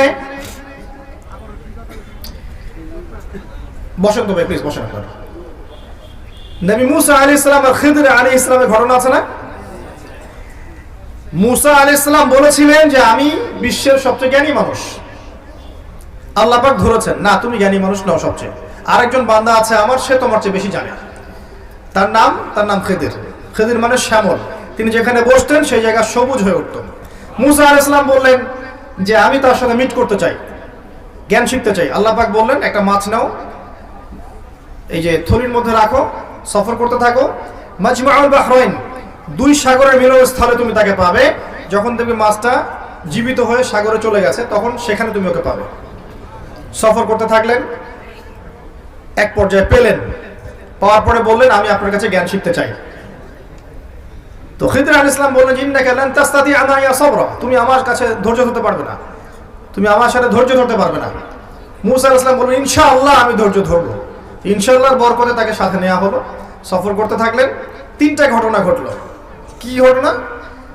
একবার ওই নৌকা ফুটা করে দিলেন, মনে আছে? অনেকে মাথা নাড়ছেন, কেউ নাড়ছেন না। মনে আছে? নৌকা চলে গেলেন, মাঝি নৌকা পার করলো, ফ্রি অফ কস্ট, টাকা নিলেন না, কিন্তু নৌকা খিদর আলাইহিস সালাম ফুটা করে ফেললেন। অপরাধ না? বাহ্যিক চোখ দিয়ে কি মনে হচ্ছে? অপরাধ। এবার একটা বাচ্চার সাথে দেখা হলো, গোলাম, ছোট বাচ্চা, তিনি ধরলেন, হত্যা করলেন, জবাই করে ফেললেন। অপরাধ না? বিশাল অপরাধ। এরপর একটা গ্রামে গেলেন, মেহমানদারি চাইলেন, খাবার পানি কিচ্ছু দিল না। তো খিদর আলাইহিস সালাম সেখান থেকে চলে আসার আগে ওই বাড়িরই একটা দেয়াল পড়ে গিয়েছিল, সেই দেয়ালটাকে নিজের মেহনত দিয়ে তৈরি করে দিলেন। আর মূসা আলাইহিস সালাম বললেন যারা খাবারও দিল না, পানিও দিল না, আপনি উল্টা তাদের দেয়াল নির্মাণ করে দিলেন, কিছু পারিশ্রমিক তো নিতে পারতেন। এই 3বার তিনি ভ্যাটও দিয়েছেন। আর তৃতীয় প্রশ্ন করার পরেই খিদর আলাইহিস সালাম বলেছেন যে হাদা ফিরাকু বাইনি ওয়া বাইনাক, তোমার সাথে আমার একটা ফিরাক, আর তোমার সাথে আমার চলা হলো না। আমাদের নবীজি বলেছিলেন সাল্লাল্লাহু আলাইহি ওয়াসাল্লাম যদি মূসা আলাইহিস সালাম সেদিন প্রশ্নগুলো না করতেন তাহলে আর অনেক কিছু শেখা যেত। তো যাই হোক, ফেরাকের আগে তিনি বললেন যে আমি তোমাকে জানিয়ে দেব কি কারণে আমি এই কাজগুলো করেছি। যে নৌকাটা ফুটা করেছি এটা এই কারণে করেছি যে ওই নৌকার পিছনে একটা জলদস্যু ছিল। যদি নৌকাটা ভালো থাকতো তাহলে তারা নৌকাটা হাইজ্যাক করে ফেলত। আমি ফুটা করে দিয়েছি যাতে করে নৌকাটা হাইজ্যাক না করে। কথা বুঝতে পারছেন? আচ্ছা, বাচ্চাটাকে হত্যা করেছি আমি নিজের ইচ্ছায় করিনি, আল্লাহর হুকুমে করেছি। আল্লাহ পাক বলেছেন যে এই বাচ্চা যদি বড় হয় তাহলে অনেক বড় কাফের হবে এবং পিতা মাতাকেও কুফরিতে নিয়ে আসবে। এই কারণে আমি এটাকে হত্যা করেছি। আর ওই যে দেয়ালটা নির্মাণ করেছি, ওই দেয়ালটা ছিল ওই বাড়ির ইয়েতিম 2 বাচ্চার পৈতৃক সম্পত্তি রেখে যাওয়া দেয়াল। মানে এই দেয়ালের নিচে পৈতৃক সম্পত্তি আছে ওদের, গুপ্তধন। যদি আমি নির্মাণ না করতাম অন্য মানুষ নিয়ে যেত। নির্মাণ করেছি যাতে এই 2টা ইয়েতিম বাচ্চা বড় হয়ে এটা পায়। তো আপাত বাহ্যিক চোখ দিয়ে তোমার কাছে মনে হয়েছে 3টা কাজ খারাপ, তাই না? অন্যায় করেছেন, নৌকা ফুটা করেছেন, বাচ্চা হত্যা করেছেন, দেয়াল নির্মাণ করে পারিশ্রমিক ছাড়াই, অন্যায়। তুমি ধৈর্য ধরতে পারো নাই। কিন্তু প্রকৃত অর্থে এই 3টা কাজ কিন্তু অন্যায় ছিল না, এর পিছনে একটা ভ্যালিড কারণ ছিল। তাই বাহ্যিক চোখ দিয়ে যদি আপনি বিশ্বকে দেখেন, উম্মাহকে দেখেন, অর্থনীতি দেখেন, রাজনীতি দেখেন, আপনি বুঝতে পারবেন না সত্য কোনটা মিথ্যা কোনটা। ভিতরের চোখ দিয়ে আপনাকে দেখতে হবে যে কোনটা সত্য কোনটা মিথ্যা, কোনটা হক কোনটা বাতিল, কোনটা ন্যায় কোনটা অন্যায়, কোনটা আসলেই হচ্ছে কোনটা হচ্ছে না। এখন এই মনের চোখ খোলার জন্য পদ্ধতি কি? কয়েকটা কথা বললাম আগেই। পরকালকে বেশি স্মরণ করেন, তাওহীদে থাকেন, সুন্নতে থাকেন, হালাল খান, বেশি বেশি কোরআন তেলাওয়াত করেন, জিকির আজকার বাড়িয়ে দেন, মৌতের স্মরণ বাড়িয়ে দেন, আল্লাহর কাছে নূর চান, আল্লাহ আমাকে নূর দেন। বেশি বেশি পড়াশোনা করেন, কিন্তু পড়াশোনা করলেই নূর পাওয়া যাবে না। নূর আল্লাহর কাছে ভিক্ষা চাইতে হবে। আল্লাহ আমাকে দূরদর্শিতা দেন, আমাকে বাসিরা দেন, হিকমা দেন, নূর দেন। দেখবেন আল্লাহর পক্ষ থেকে নূর আসবে ইনশাআল্লাহ। তখন আপনি ওয়ার্ল্ড অ্যাফেয়ার্স লিড করতে পারবেন, আপনি কোরআন সুন্নাহকে দিয়ে ওয়ার্ল্ডকে ডিল করতে পারবেন। মানুষের কাছে প্রচার করবেন, এতটুকুই। ফোর্স করার তো কোনো দরকার নাই। ফাযাক্কির ইন্নামা আনতা মুযাক্কির, এতটুকুই দায়িত্ব। এরপরে মানুষ শুনবে, দলিল যাচাই করবে, যারা সত্যিকারের সৎ মন নিয়ে শুনেছে এরা হয়তো মেনে নিবে, প্রস্তুতি গ্রহণ করবে আগামীর জন্য। যারা মানবে না ওদের কাছে মনে হবে পাগলের প্রলাপ, বোগাস কথাবার্তা, কি বলে উল্টাপাল্টা কথা। এই হবে পরিণতি। কিন্তু হিস্ট্রি এগিয়ে যাবে, ওয়ার্ল্ড এগিয়ে যাবে। এখন যে আমরা 2021-22 বসে আছি, এটা 21-22 থাকবে না।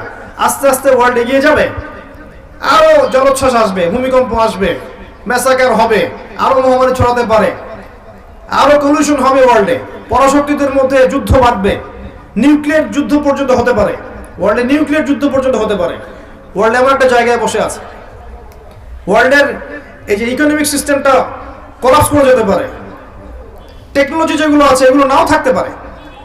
যাই হোক, কিন্তু সামনে যে মুসলিমদের একটা কঠিন সময় আসছে এটা স্পষ্ট। এবং এর পরে যে আল্লাহ রাব্বুল আলামিন মুহাম্মদ সাল্লাল্লাহু আলাইহি ওয়াসাল্লামের বংশধরদের মধ্য থেকে একজনকে বের করবেন, যার নাম মুহাম্মদ, যার বাবার নাম আব্দুল্লাহ, যার মায়ের নাম আমিনা। যিনি মদিনা থেকে মক্কায় আসবেন, মক্কায় মানুষ তার হাতে বায়আ নিবে, এবং তিনি ইসলামিক এই যে হুকুমত এটা মদিনায় কায়েম করে ফেলবেন ইনশাআল্লাহ।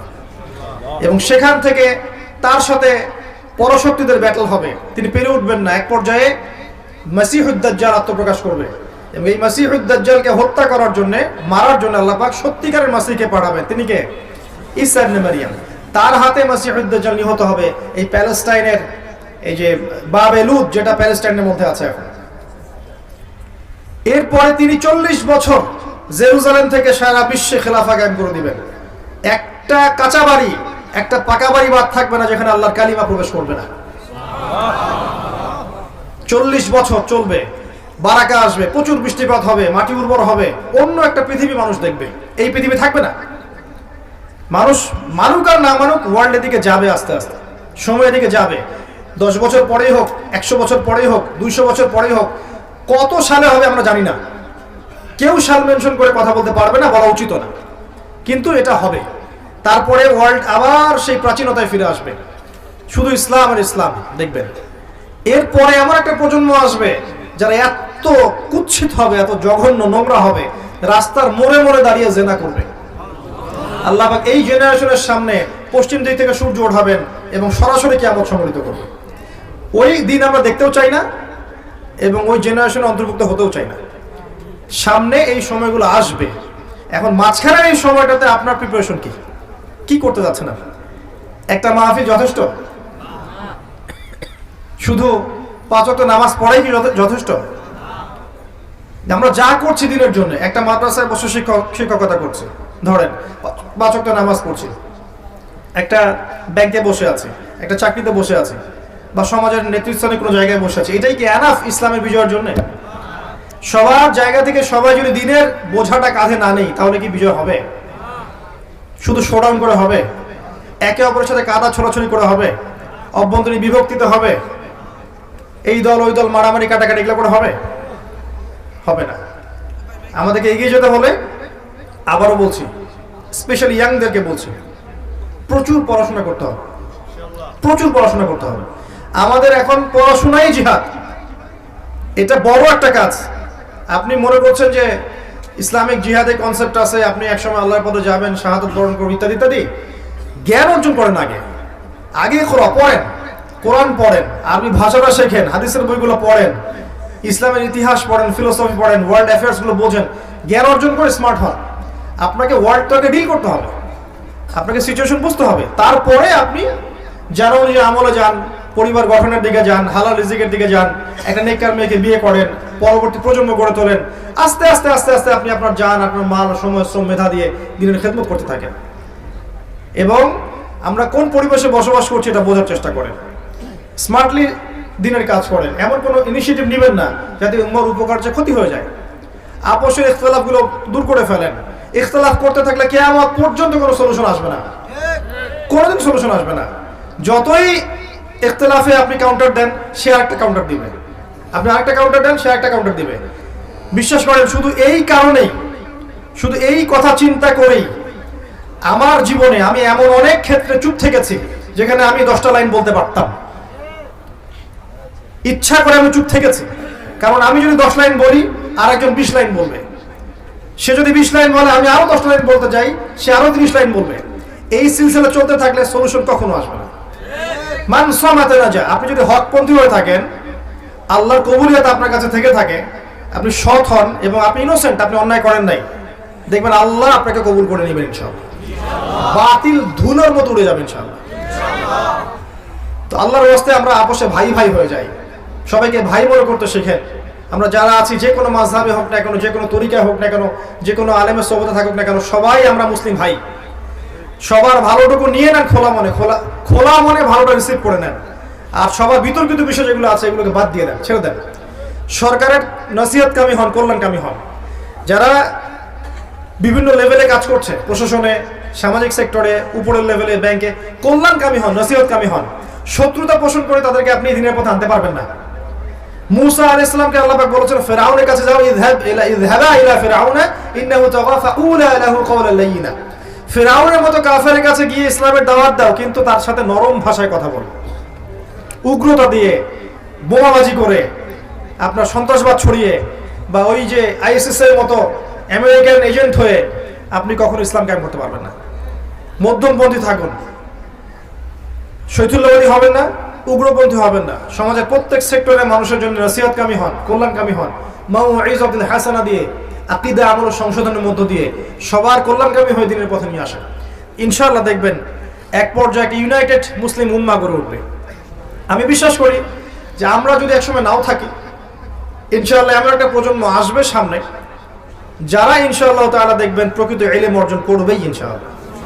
যারা আমাদের মতো আসলে অথর্ব হবে না ইনশাআল্লাহ, আমাদের মতো প্যারালাইজড হবে না ইনশাআল্লাহ, আমাদের মতো অন্তর্দৃষ্টিহীন হবে না ইনশাআল্লাহ। যারা যারা অনুযায়ী আমল করবে, হালাল খাবে, হারাম খাবে না, না খেয়ে থাকলেও হারাম খাবে না, যারা আদর্শ পরিবার গড়বে ইনশাআল্লাহ, কোরআনের মশাল হাতে নিয়ে তারা এই জাহেলিয়াত দূর করবে ইনশাআল্লাহ। দেখবেন ওরা ওদের জান দিয়ে, মাল দিয়ে, সময় শ্রম দিয়ে আল্লাহর জমিনে আল্লাহর দিন কায়েম করে ছাড়বে ইনশাআল্লাহ। মাঝখানে আল্লাহ আমাদেরকে সময় দিয়েছেন, কাউকে 20, 30, 40, 50 বছর। এই সময়টুকু আপনি কিভাবে কাটাতে চান, ডিসিশন ইজ ইয়োর্স, আপনার সিদ্ধান্ত। আজকের পরেও যদি এত মাহফিলে খোলামেলা কথা কখনো হয় আমি কিন্তু জানি না। মাহফিলে আমার খোলামেলা কথা বললাম ওয়ার্ল্ড অ্যাফেয়ার্স সম্পর্কে, এরপরেও যদি আপনাদের চোখ না খোলে যে আমরা কোথায় আছি, আমাদের প্রকৃত শত্রু কারা, আমরা কি নিয়ে ব্যস্ত আছি, তাহলে আমি বলবো যে আসলে আমাদের সামনে তাকদিরে খারাপ ছাড়া কোনো ভালাই নাই। আল্লাহ বোঝার তৌফিক দান করুন, আল্লাহুম্মা আমিন। ইয়াং জেনারেশনের প্রতি স্পেশাল নসিহত করব যে আজকের দিন থেকে ফ্রম নাও অন আপনি তওবা করে আল্লাহর পথে ফিরে আসেন। আমার সাথে এখনই তওবা পড়েন, বলেন আস্তাগফিরুল্লাহ আল্লাযী লা ইলাহা ইল্লা হুয়াল হাইয়ুল কাইয়ুম ওয়া আতুবু ইলাইহি। আস্তাগফিরুল্লাহ আল্লাযী লা ইলাহা ইল্লা হুয়াল হাইয়ুল কাইয়ুম ওয়া আতুবু ইলাইহি। আস্তাগফিরুল্লাহ আল্লাযী লা ইলাহা ইল্লা হুয়াল হাইয়ুল কাইয়ুম ওয়া আতুবু ইলাইহি। দুইটা প্রজন্ম ইসলামের ভবিষ্যৎ, একটা হচ্ছে আমাদের ইয়াং জেনারেশন, একটা হচ্ছে আমাদের পরবর্তী প্রজন্ম। এবং ইয়াংদের মধ্যে আমাদের বোনেরাও আছেন, তারা ইনক্লুডেড। এদের দ্বারা ইসলামের যে খেদমত সম্ভব, এখন যারা বার্ধক্যে চলে গেছেন তাদের দ্বারা কিন্তু সম্ভব নয়। ইয়াং জেনারেশনের প্রতি নাসিহাত প্রথম হচ্ছে তওবা করে ফিরে আসেন, 5 ওয়াক্ত সালাতি হয়ে যান, আপনার জীবনটাকে, সময়টাকে, যৌবনটাকে আল্লাহর জন্য ওয়াকফ করে দেন। আমি অনেক দিন বলেছি, আবার বলছি, অনলি আল্লাহ আপনাকে ভালোবাসেন। আল্লাহ ছাড়া আপনার আপন বলতে কেউ নাই পৃথিবীতে। যখন মুহাম্মদ সাল্লাল্লাহু আলাইহি ওয়াসাল্লাম জীবিত ছিলেন তখন তাকে সবাই আপন মনে করতেন। এখন তিনি আমাদের মধ্যে নাই, তাই কিছু হলে মনের কষ্টে তার কাছে গিয়ে বলতে পারবেন না, ইয়া রাসূলুল্লাহ আমার এই সমস্যা। কেউ নেই আপনাকে সেভাবে বলার মতো, সান্ত্বনা দিবে না কেউ আপনাকে, আপনার প্রবলেমকে বুঝবেই না। ইয়াংদের মেন্টালিটি বুঝতেই পারবে না। একটা ইয়াং ছেলে যখন দিনের পথে আসে হেদায়েত প্রাপ্ত হয়ে আসে আল্লাহর পক্ষ থেকে, হেদায়েত পেয়ে যায়, এসে দেখে আমি কোন মাযহাব ফলো করব, আমি কোন বই পড়বো, কোন আলেমকে ফলো করবো। এত ইখতিলাফ কোন, আগেই তো ভালো ছিলাম। কোরআন সুন্নাহ হাতে থাকার পরেও আমি ওয়ার্ল্ডকে ডিল করতে পারছি না কেন? ওর মনে অনেক প্রশ্ন জাগে, কেউ উত্তর খুঁজে দিতে পারে না। তওবা করেন, প্রথমত আল্লাহর দিকে ফিরে আসেন, লাইফটা হিসাব করেন। আপনার এই 20 থেকে 40-50টা আপনার জীবন, বাকিটা জীবন নয়। এই 20 থেকে 50 আপনার মেইন লাইফ, জীবন। 50-এর পরে চাইলেও অনেক কিছু করতে পারবেন না, আর 20-এর আগে আপনি ভালো মন্দ বুঝতেই সময় শেষ হয়ে যায়। এই সময়টাকে ভাগ করে নেন, আপনার জীবনের উদ্দেশ্য ফিক্স করেন। আপনার জীবনের গন্তব্য জান্নাত। ফামান যুহজিহা আনিন নার ওয়া উদখিলাল জান্নাহ ফাকাদ ফাজ। যাকে জাহান্নাম থেকে বাঁচানো হবে, জান্নাতে প্রবেশ করানো হবে, একমাত্র সেই ব্যক্তি সফল, আর কেউ সফল নয়। আর কেউ সফল নয়। সাফল্যের সংজ্ঞা আপনাকে শেখানো হয়েছে বাড়ি, গাড়ি, টাকা, জমি জমা, স্ট্যাটাস, এগুলো সাফল্যের সংজ্ঞা নয়। যে ব্যক্তি জাহান্নাম থেকে বাঁচতে পারবে সে সফল। জাহান্নাম থেকে বাঁচতে হলে আপনার জীবনটাকে, স্পেশালি আপনার যৌবনটাকে আল্লাহর জন্য ওয়াকফ করে দেন। আল্লাহ খুব বেশি কিছু চান না আপনার কাছে, আল্লাহ খুব বেশি কিছু চাচ্ছেন না। চাচ্ছেন তাওহীদ, আপনি শিরিক করবেন না, তাওহীদে থাকবেন। চাচ্ছেন সুন্নাহ, আপনি রাসূলের সুন্নাহে থাকবেন, আপনি বেদাত করবেন না। চাচ্ছেন যে আপনি 5 ওয়াক্ত নামাজ পড়েন জামাতের সাথে, পারবেন না? 5 ওয়াক্ত সালাতটা আপনি জামাতে পড়েন, আল্লাহর পথে সময় দেন, আল্লাহর পথে সময় দেন। ওলামায়ে কেরামের সোহবতে যান, তাদের কাছে গিয়ে কোরআন পড়তে শেখেন, হাদিসের ইবাদত পড়তে শেখেন, আরবি ভাষা শেখেন। আমাদের বোনেরা হিন্দি শেখে না, শেখে না, হিন্দি বলতে পারে না। কেমনে পারে? সিরিয়াল দেখে পারে, সিরিয়াল দেখে পারে। তাহলে আপনি যদি 2টা বছর আরবি দেখেন, আপনিও পারবেন ইনশাআল্লাহ। আরবি দেখেন, আরবি বোঝেন, আপনি বলেন, কনভারসেশন করেন, ইনশাআল্লাহ দেখবেন আপনি আরবি শিখতে পারছেন, আরবি দিয়ে কোরআন বুঝতে পারছেন ইনশাআল্লাহ। আরবি শিখতে হবে। পাশাপাশি যে যে লাইনে পড়ছেন, জেনারেল লাইন বলছি, মাদ্রাসা লাইনে বলছি, doctor, engineer, medical science, MBA, BBA, science আর কমার্স, যেখানেই পড়ছেন, আপনি টার্গেট করেন আপনার জ্ঞানটাকে আপনি দিনের কল্যাণে কাজে লাগাবেন। পারবেন না? একজন ভালো অর্থনীতিবিদ সমাজের খেদমত করতে পারে না, জাতির খেদমত করতে পারে না। একজন ভালো রাজনীতিবিদ জাতির খেদমত করতে পারে না। একজন সৎ নেতা, সমাজের একজন সৎ নেতা, তার দ্বারা সমাজের উপকার হতে পারে না। আবার এই নেতা যদি অসৎ হয়, তাহলে সমাজ ক্ষতিগ্রস্ত হবে না। তাহলে মূল বেসটা কি? ইসলামিক। শেকড়টা যদি ইসলামিক হয়, সে যেখানেই যাক সেখানেই আলো ছড়াবে ইনশাআল্লাহ। শেকড় যদি ইসলামিক হয়, সে ডক্টর হোক আর ইঞ্জিনিয়ার হোক আর MP হোক আর মন্ত্রী হোক আর যেই হোক, সে আলো ছড়াবে ইনশাআল্লাহ। শেকড়ে যদি ভেজাল থাকে, সে কিছু করতে পারবে না। তো আপনি যেখানেই থাকেন, যে প্রফেশনে থাকেন, ওইটাকে আপনি দিনের কল্যাণে কাজে লাগান। আল্লাহ বেশি কিছু চান না আপনার কাছে। বেশি বেশি ইস্তেগফার করেন, বেশি থেকে বেশি কোরআন তেলাওয়াত করেন, একটা দিনে 1 পারা করে পড়ার চেষ্টা করেন, আরবি শেখেন, কোরআনের অর্থগুলো বোঝার চেষ্টা করেন, বিষয়ভিত্তিক বই কেনেন, বাসায় লাইব্রেরি করে তোলেন, বাসায় প্রাইভেট লাইব্রেরি করেন।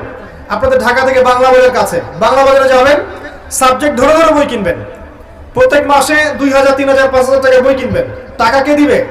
টাকা আল্লাহ দিবেন ইনশাআল্লাহ, আল্লাহই দিবেন ইনশাআল্লাহ। দেখবেন 5000 টাকা সারা মাসে আপনি চা পানি খেয়ে নষ্ট করেন, স্মোক করে নষ্ট করেন, করেন না?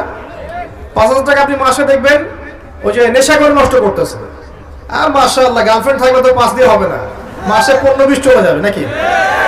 আর গার্লফ্রেন্ড যদি একাধিক হয় তাহলে মাশাআল্লাহ। অতএব প্রিয় ভাইরা, গার্লফ্রেন্ড আপনাকে ভালোবাসে না, আপনার অবস্থানকে ভালোবাসে। এটা আমি বলেছি, একজন পোস্ট করেছে ফেসবুকে, সেখানে দেখলাম কিছু মেয়ের কমেন্ট করছে যে না, আমরা সত্যি ভালোবাসি। তো আসল বক্তব্য হচ্ছে, এটা তো অংশ গিয়েছে। আপনি বলেন যে আমি এক সলিউশন বলেছিলাম, যদি দিনদার হয়, দেখেন দিনের বুঝ আছে, আপনার কথায় আনুগত্য করে, তার বাবাকে গিয়ে বিয়ের প্রস্তাব দেন। যদি রাজি হয়, মাশাআল্লাহ, বিয়ে করে ফেলেন, প্রেম করার দরকার নেই, বিয়ে করে ফেলেন। আসল প্রেম শুরু হবে বিয়ের পর ইনশাআল্লাহ। আর তখন বুঝবেন দিল্লি গেলে লাড্ডু কি মজা। তখন মনে হবে যে কাশ আরো 5টা বছর পরে বিয়েটা করলে ভালো হতো। ঠিক আছে? বাস্তবতা কঠিন, যেটা আমরা পাই না ওটার প্রতি আমাদের আকর্ষণ বেশি কাজ করে।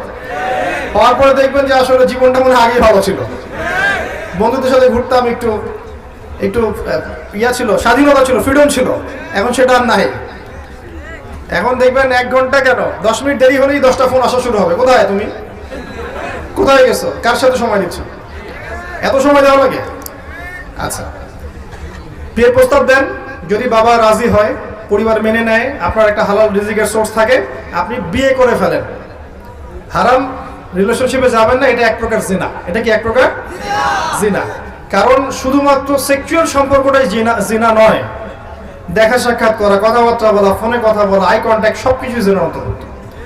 জিনা থেকে দূরে না আসতে পারলে আপনার মনের মধ্যে নূর কোশ্চিন কেন আসবে না? আল্লাহর জন্য ছেড়ে দেন, আল্লাহ পাক আপনাকে তার চেয়ে 1000 গুণ ভালো দিবেন ইনশাআল্লাহ।